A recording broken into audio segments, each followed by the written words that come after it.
Hey there, today I will be showing you how to get face tracking on Roblox. To begin, simply log into your account. Navigate to the upper right corner.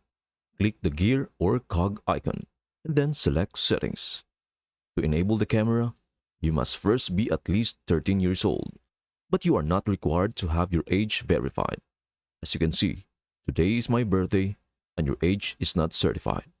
You just need to scroll down to camera input after selecting privacy on the left side of the screen if you are at least 13 years old. To enable this, you must go ahead and toggle it on as seen above. It will then state that you must consent to this setting in order for it to allow you to animate your avatar with movement that complies with our community standards. Then choose Enable, which turns it on. However, there are still a few things you must do, so continue to watch. First, you must make sure the movements of your avatar and the camera work with your Roblox head. To accomplish that, simply move to the left and select Avatar.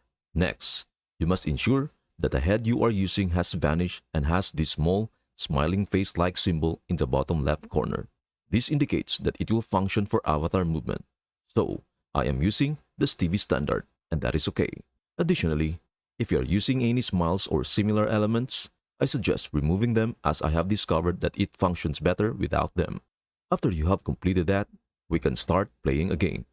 Though, it is vital to remember that not all games will support avatar movement. This is a game called Camera Face Hangout that I am using.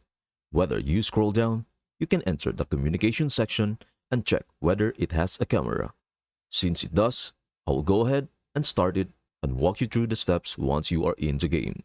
The first thing you should do after loading the game is pause it by hitting escape on your keyboard or the Roblox icon in the upper left corner.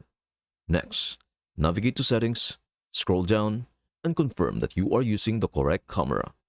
Many people will have multiple cameras, and choosing the appropriate one is crucial.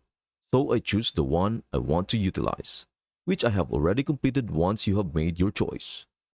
Simply click the camera button that is located just over your head to activate it. As soon as it is enabled, you will notice that my mouth and face are moving, and as I move my advertisement, it also moves to mimic that. Additionally, you can go and view what is happening in the upper left corner. I think this is just extremely cool. I hope this helps. Thank you for watching, and we will see you in the next video.